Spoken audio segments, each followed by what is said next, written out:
Good morning, noon, evening or night, depending when you're watching this video. My name is A Legend and welcome back to World of Tanks and the Look Back at series, where today we are going to take a look back at A Call to Mars.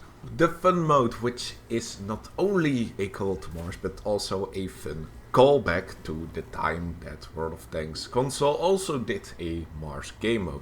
And with the developments with SpaceX and NASA in the last years, it's only suitable for this kind of setting to once again reappear inside World of Tanks. Maybe the next step is to bring the IS 8-ball game mode back. But let's just focus on Mars and what this game mode was all about. And it was basically collecting resources from this floating artifact in the sky and getting the most points out of it. Very straightforward, so let's look more into the details. So the area is an old crater with a peculiar terrain. Well, that is the description given by Wargaming, but the most peculiar thing about the terrain is how a crater is elevated. Right. Nevertheless, it has some low-level dead zones like pools of corrosive acid, which will kill you. The general aesthetic is amazing, and again props to the art development for giving such a wide and epic landscape, even though the play area is just a fraction of it. Not a lot more else to talk about gameplay wise, except that the asymmetrical layouts makes this for a all-for-one encounter a lot more interesting.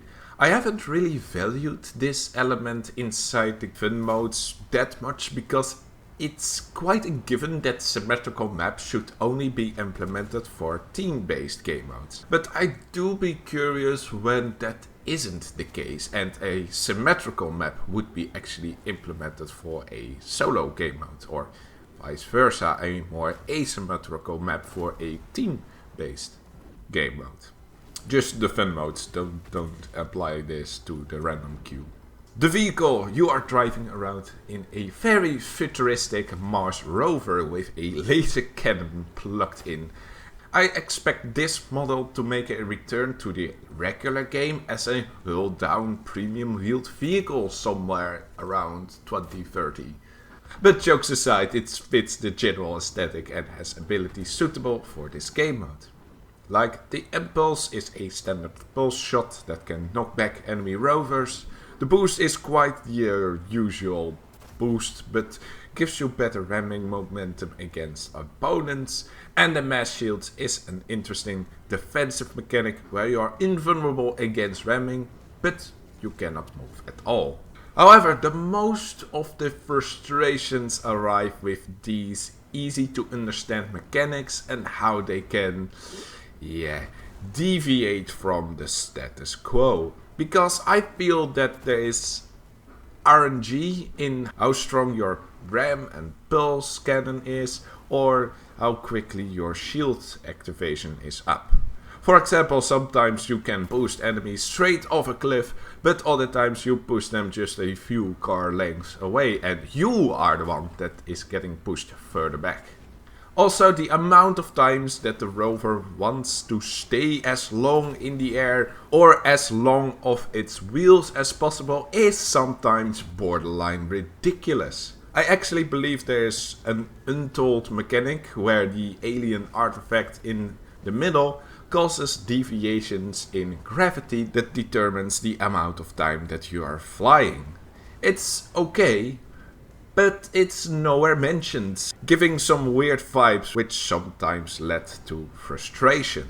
The power-ups, alongside with the free abilities, you can also get free power-ups. The overcharge shot, which gave you a short time in which your pulse gun loads faster and shoots more powerful shots off. However, you cannot move while this power is activated, so you are a sitting duck if you don't have a shield. The force field is a pulsing energy wall that pushes other vehicles away. However, it only works in close range and you are still vulnerable against shots. The supernova, my favorite one, creates an area with a black hole in which nearby vehicles get sucked in and forcefully ejected after a short time. It can be very powerful, but the enemies get an early heads up where this area is going to appear. These power-ups will generally appear in dangerous spots like near cliffs and pools, forcing you to take some extra risk before obtaining them.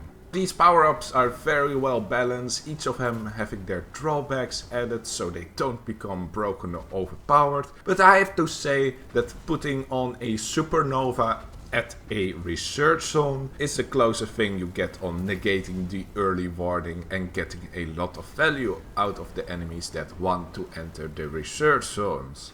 Speaking of research zones, the objective. Research zones are just one of the objectives and also your primary goal in this game mode. They spawn at selected times. Other objectives are hitting and ramming vehicles, obtaining and using power-ups and killing your opponents. However, the scanning in research zones gives you the most points if you can stay longer than 3 seconds in it. I find this a good point distribution.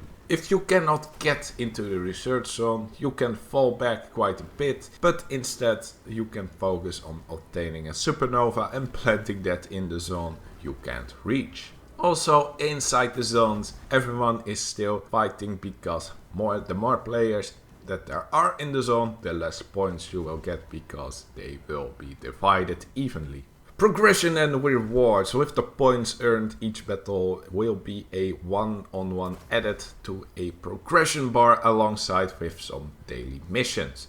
These missions are, well, quite easy to achieve in 3 or 4 battles. With 9,000 points daily on those missions alone, it's easy to get towards the 100,000 in a 10-day period of this game mode without playing too many games back to back. For rewards, you'll get some decals, commanders, personal reserves, premium days, bonds, XP books and the experimental equipment with some resources. Decent rewards. I'm still not 100% sure what to make of those experimental equipment, but at least you cannot buy yourself towards their maximum upgrades, and they were amongst the early levels, so they are quite easy to obtain. So far so good with those equipments.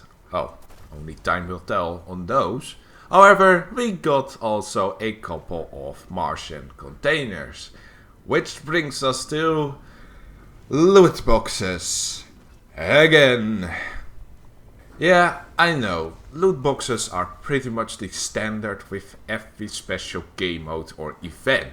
But I'm still just so heavily against the whole principle of hiding exclusive content behind a gambling paywall. Yes, you do see the low probability you can get of the newest tier 8 premium tank, or in this case even a tier 9 premium tank. And there are no overpopular broken tanks like the BZ in it. But why does it need to exist to hide new content behind this obviously predatory method? Well, it's obvious after all. It gains wargaming more money. We know this, wargaming is greedy, but I am just keep calling this out. The only way on how loot boxes could work is if you can also get the new items separately in a bundle even, but you can get a better deal out of it from the loot boxes if you are lucky. But putting content solely behind those gambling paywalls, just stop it. Get some help. So let's not end this video with a negative gambling note and focus on the story behind the event, which was another quite neat addition. Like Pumpkin Bash, nothing too major or lore inducing, but you can get some interesting elements out of it for the tank connected universe maybe. The story is that you are hired to scan a signal from the first discovered alien artifact on Mars. The more data you scan, the more you get paid. Quite basic, but it leaves some questions for interpretation. They call it the first discovered artifact, and that there might be more? hiding for some potential sequel for this mode? Maybe on a other planet than Mars? We see in this futuristic setting some long distance travel spaceships, so maybe next time we are on a moon of Jupiter or Saturn asteroid belt, maybe? Also, the artifact in itself is a mystery. What does it do besides, well, negating some gravitational fields? But does it have any ties to other elements?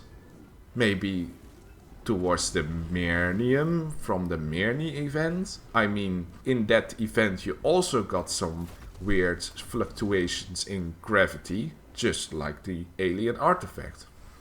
I would like to see some more extension on some of the details within this story. So Call to Mars was a great little game mode with almost nothing inherently wrong with it, except for the loot boxes. It reminded me of the years I started to understand the regular World of Tanks game, but condensed within a few weeks. When you start, you don't really know what to do and what the best tactics are, but after a while you start to realize that you end up on the wrong side of the dice when it comes on being blasted or rammed a little bit too much on what you think is reasonable. You understand the mechanics and you understand that you are getting overwhelmingly unlucky within those RNG elements. But by overcoming that fact, it was a nice last contribution to how I traveled on World of Tanks itself and developed as a player. The last game mode before I would change my activity on the game drastically. And with that, it's the end of this video. Hope you enjoyed it and I will see you next time. Laters!